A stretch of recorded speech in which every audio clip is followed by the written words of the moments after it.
6 months. That is how long this little machine has been running in my house, almost every single day. While Charlie supervises the whole operation from her favorite spot, I'm going to tell you how the Xiaomi S40 Pro held up 6 months later. This is the long-term verdict, and somewhere in this video, I'm going to correct the mistake I made in my older reviews. And no more AI shenanigans, just real plain old me. Let's get into it. I am not going to do the full unboxing again. If you want a detailed out-of-the-box walkthrough, my first impressions, my earlier reviews are both up on the channel, and I will link them for you. But quickly, so we're on the same page. The S40 Pro is a robot without a big base station. No automatic dustbin emptying, no mop washing dock. That is part of the appeal, because it stays compact and it is incredibly easy to pick up and carry to another floor. Also, you can hide the docking station under the cabinet. What you get is a top-mounted LiDAR sensor for the mapping and a single-line structured light sensor in front for obstacles. 15,000 pascals of suction and an extendable side brush and extendable mop pad. And a genuinely big water tank. No camera on this, so it cannot tell you what obstacle it sees. The build feels solid. The one design choice that I was critical of is the thin plastic flap at the entrance of the dustbin. It feels flimsy and is easy to lose. One of the community members lost theirs and had to get a replacement. But 6 months later, mine is still there. And it's still doing its job. So here is the whole reason a 6 months review exists. Does it actually hold up? A quick bit of honesty first. This is my second unit. My first S40 Pro had a defective LiDAR sensor and a main brush that made a horrible high-pitched screeching noise. That one got replaced early on by Robostofzuigers.nl. So everything I am telling you today is about the second machine. And this second machine has been a complete workhorse. In 6 months with daily use, I had zero hardware problems. Nothing. And here is the part that I really want to highlight. This device doesn't have a match screen between the dustbin and the HEPA filter. And in my earlier videos, I warned you that it will clog up faster. And I still think that's a fair design concern. But the honest long-term truth, I kind of neglect this thing. I do not baby it. And in 6 months, my filter has never been clogged up in a way that it hurts the suction. To put that in perspective, I had another device on this channel clog 3 times in one single month. This one, after 6 months, is still pulling strong suction. So that worry I had on this particular machine just never became real. I also keep a bulk pack of spare accessories on the shelf. Extra side brushes, extra filters. And here's the funny part, I have not had to use a single one of them. They are sitting there waiting to be used. All those cleaning modes still work perfectly every day. Vacuum only, vacuum and mop at the same time. And my favorite, vacuum first and then mop. No glitches, no modes quietly breaking over time, it just keeps doing its thing like it's supposed to do. One small tip from actually living with it, if you buy aftermarket mop pads to save a bit of money, and I get it, I do too, watch the thickness. If the pads are too thick, the robot can throw an error telling that the mop pad is stuck, even when nothing is actually wrong. So stick to the pads that are closely like the originals, and you will avoid that headache completely. Xiaomi Home app is still great when you get the hang of it. You'll get the basics, scheduling, no-go zones, no mop zones, 3 water levels, cleaning intensity from fast to deep, select the floor direction so it can clean in the lines of the room. My favorite feature is still the room cleaning order. You just tap the rooms in the order you want them done. A little 1, 2, a 3 appears on the map, and that's exactly the path it follows. It is one of the most user-friendly systems I've used, and after 6 months, I still appreciate how simple it is. It's not perfect. I cannot hide the strip of my garden the LiDAR mapped through my window, which looks a bit messy. The carpet settings are buried far too deep, and I will come back to that in a big way in a minute. A great improvement on the app is now it is showing the battery percentage. So for daily use, this app covers basically everything you need.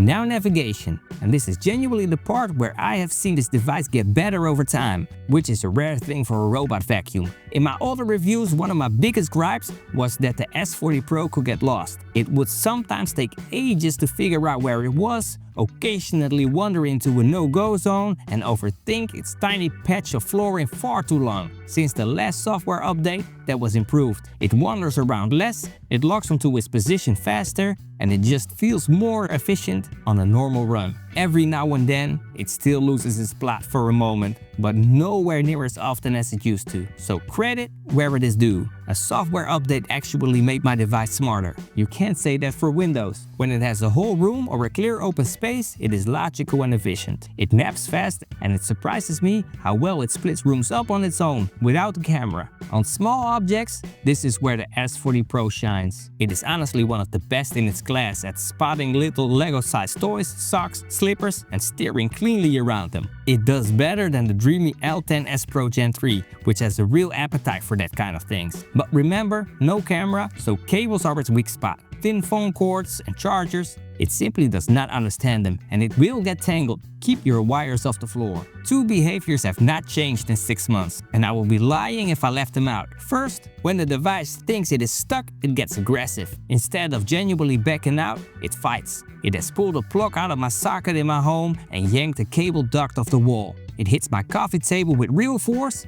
I wish it was more gentle. And second, it can be too cautious in the other direction. It refuses to go under my chairs with slanted legs, and a few times it actually got under there and it shuts itself down because it decided it could not go back out. So it is a bit of split personality. Reckless when it's stuck, shy around awkward furniture. On the practical side, it climbs my thresholds over 2 centimeters without any drama, which is worth knowing if you have raised door tracks between rooms, vacuuming on hard floors and corners. Let's talk about the pickup of actual dirt. On hard floors after 6 months, it is still really good. I run it on medium power, which is more than enough for my household, and the dustbin is always packed with fine dust and hair after a run. The floors genuinely feel clean, no drop-off in performance over time, which is exactly what you want to hear from a long-term review. Corners are its real strong point, and this might surprise you. The extendable side brush reaches into corners better than some high-end models I've tested. It is a genuine selling point of this device. I do have one honest nitpick though. It does not use that side brush as cleverly as it could.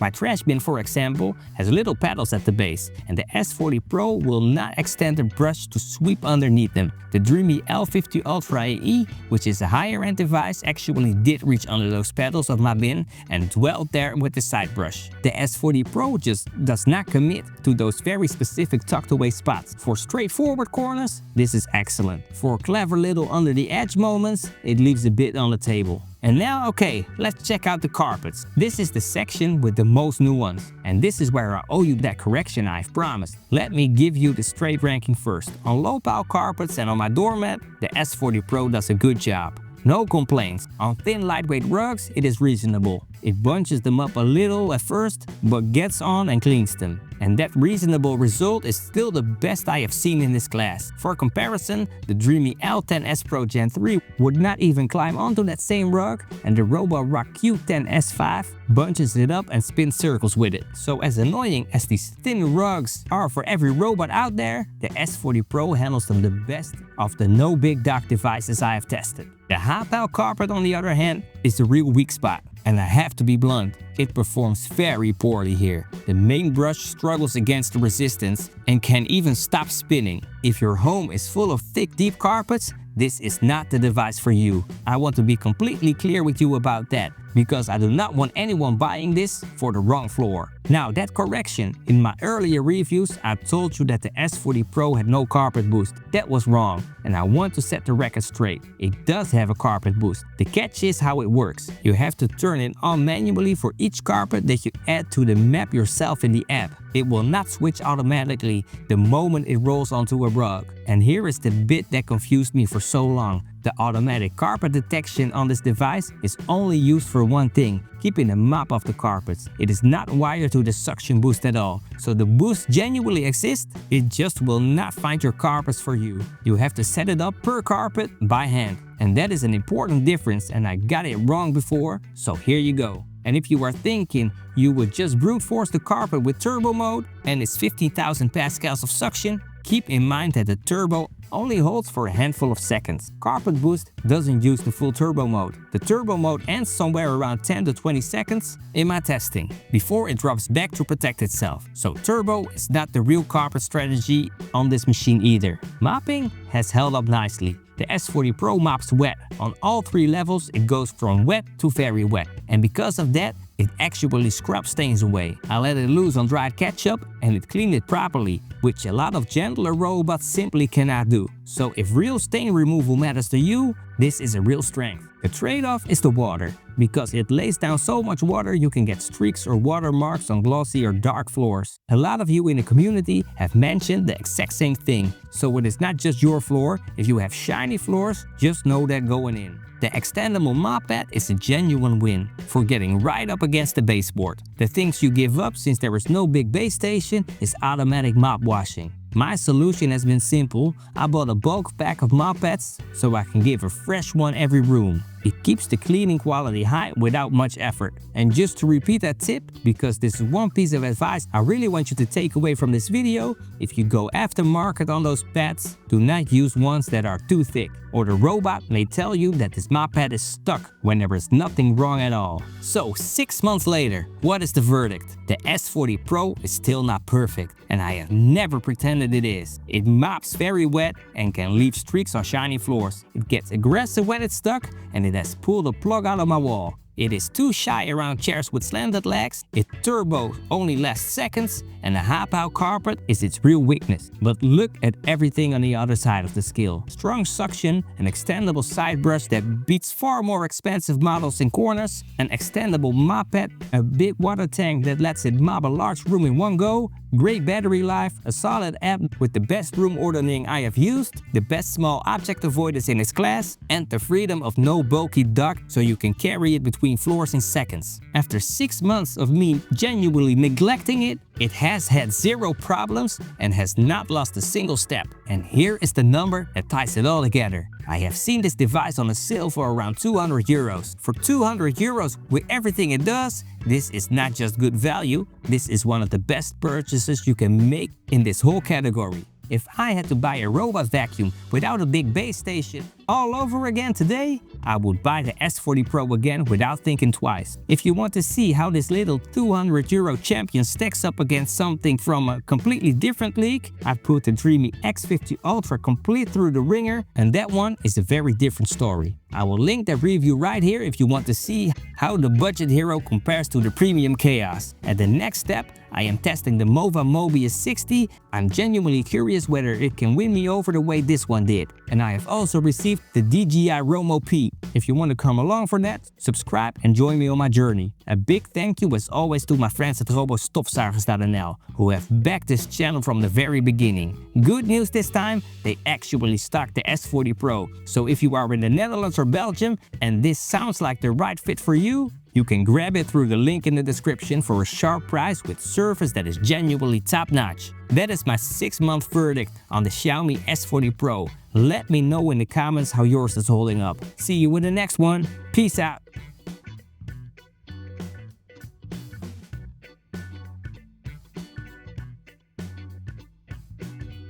I also keep a bulk pack of I also keep a bulk pack of spare accessories on the shelf. This video is sponsored by absolutely nobody. Yeah, boy.